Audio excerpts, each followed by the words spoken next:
Hey guys, welcome to another math lesson with HK Math and Science. This video will be about factorizing using the difference of perfect squares, and by the end of this lesson we should be able to recognize a difference of perfect squares, be able to express a difference of perfect squares in factorized form, and finally be able to check for a common factor before factorizing.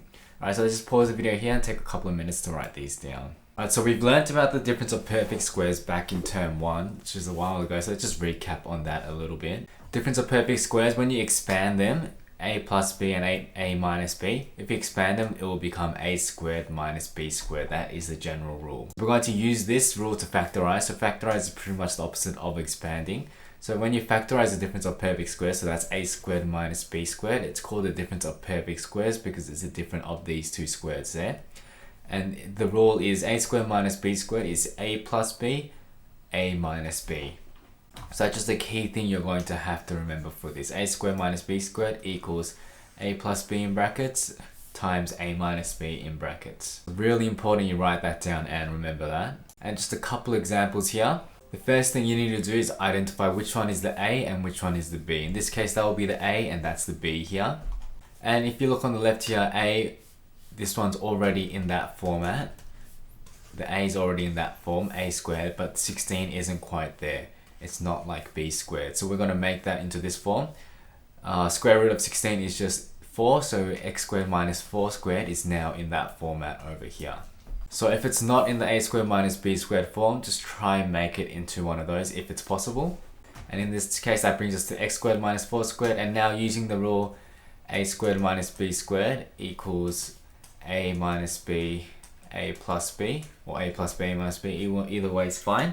We know that x squared minus 4 squared factorized is just x plus 4, x minus 4. And this next one, this one might be a little bit more confusing. It's got part of the first one in that format there, a squared, but we need this one there as well. So we're going to square root 9, that gives us 3. 3 times 3 gives us 9. So it'd be 3x squared. Remember we have to square everything in the brackets, and then we're going to make that into the b squared form. Square root that gives us 10, so it'll be 3x squared minus 10 squared. Now we've got it in the form a squared minus b squared. So in this case, it's just going to be 3x plus 10, 3x minus 10. And same with this last one down here, 25 minus 4y squared. It's not quite in the a squared minus b squared form. That's not square, that's 25. So I'm going to square root this. 5 times 5 gives us 25. So we can make the first one 5 squared. And we need to square root the 4 as well here. That gives me 2y squared there. Now it's in the form a squared minus b squared, 5 squared minus 2y squared, and now we just know that using the difference of the perfect squares rule, the answer becomes 5 plus 2y, 5 minus 2y. Alright, let's have a go at some sample questions now. We have 3 questions here. Factorize each of the following. Our first one is x squared minus 4. So this one would be the a and that would be the b. And remember our first step is to make it into this format, a squared minus b squared. So the first part, a squared, is already done, or x squared. And now I just need to make that into that. So square root of 4 is 2, so it'll be x squared minus 2 squared.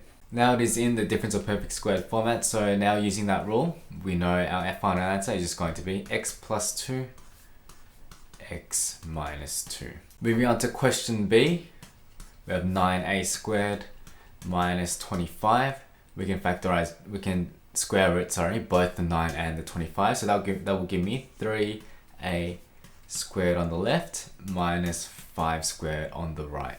Now we now have it in the difference of perfect squared format. Now using that rule, we know our answer is going to be 3a plus 5, 3a minus 5.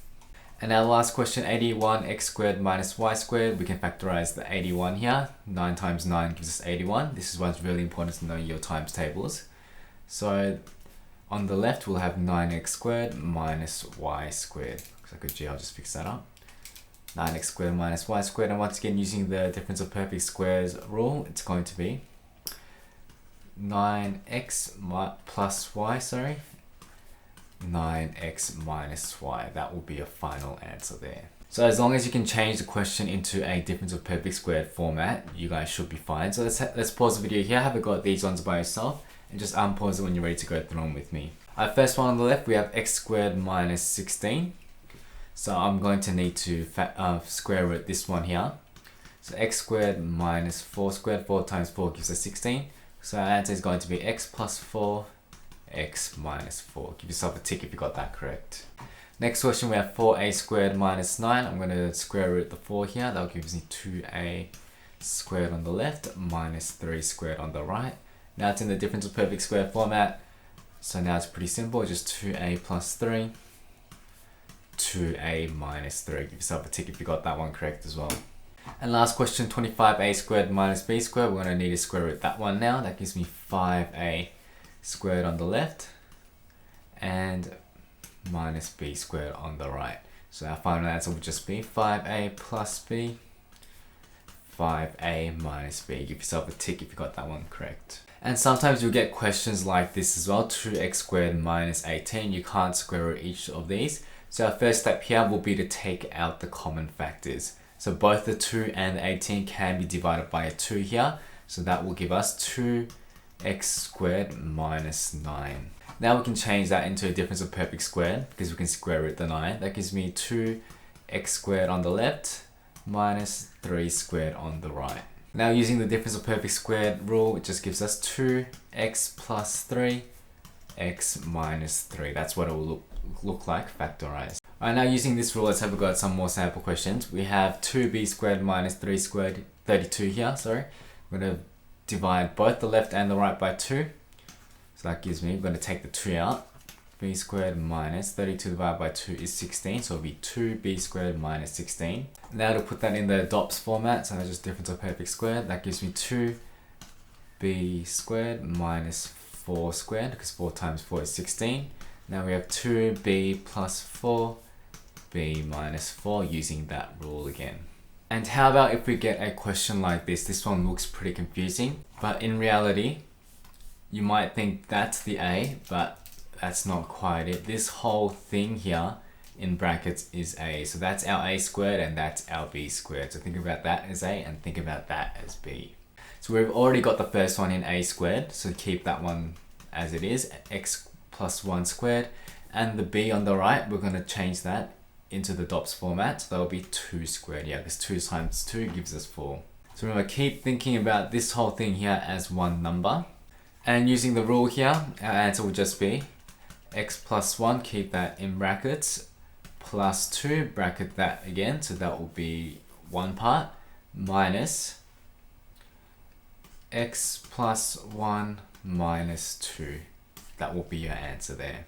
So as long as you can think of that as a and that as b, you should be okay. And now we can simplify that a little bit further. That gives us x plus 3 on the left and x minus 1 on the right. So our key parts here, that is a, that is b, that is a, and that is b there. Alright, now it's your turn. Pause the video here, have a go at this one by yourself. So to start us off for the one on the left, we're going to need to take out the common factor.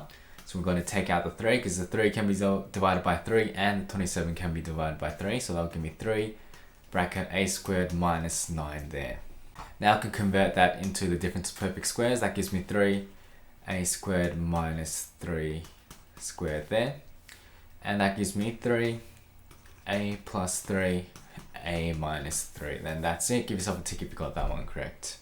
And this one here, remember, think of this whole thing as a and that whole thing as b. So that gives me x plus 2 squared on the left, that's fine, minus 3 squared on the right. So now we've got the difference of perfect squared here. That's the a, that's the b. So remember the rule was a squared minus b squared gives me a plus b, a minus b. So that's a plus that, so it'll be x plus 2 plus 3 and x plus 2 minus 3. Now we can simplify that a little bit. X plus 2 plus 3 gives me x plus 5 on the left. X plus 2 minus 3 gives me x minus 1 on the right. Give yourself a tick if you got that correct. Alright, so this was a bit of a hard topic. Let your teacher know if you do have any questions. But that brings us to the end of this video. Hopefully by now you guys can recognize a difference of perfect squares, can express a difference of perfect squares in factorized form, and finally can check for a common factor before factorizing. Thank you guys for watching, and I'll see you guys all back online.